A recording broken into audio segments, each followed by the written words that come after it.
Before closing its airports and borders last week, South Sudan had been taking some coronavirus prevention measures.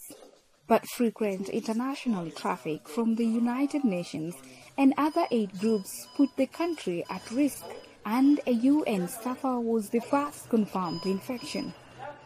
South Sudan's first Vice President Riek Machar is leading a coronavirus task force to stop the virus from spreading further. The high-level task force has put in place relevant public health measures over the past 2 weeks.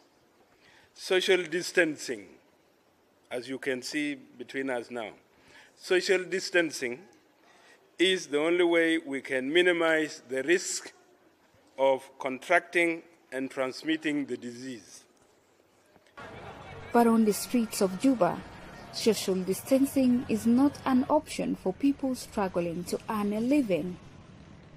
In fact, it will be very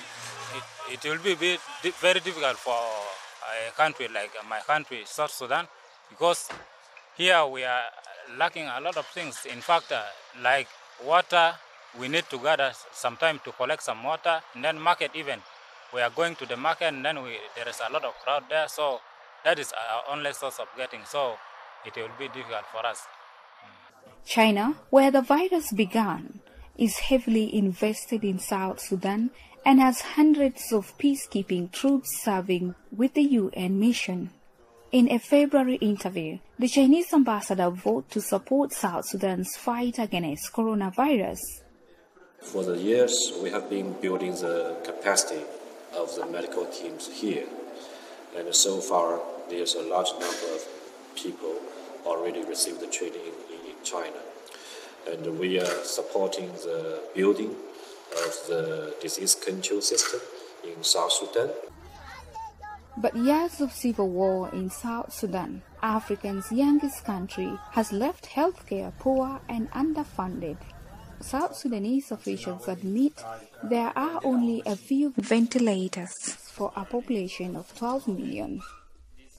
I want people not to be panicked with the information about the coronavirus.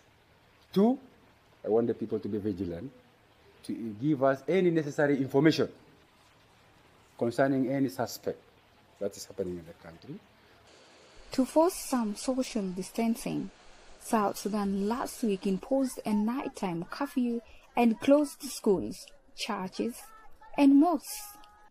But officials say more support is needed from international partners to shore up its healthcare system and prevent the coronavirus from a country still scared from years of conflict. Sheila Ponnie for VOA News, Juba.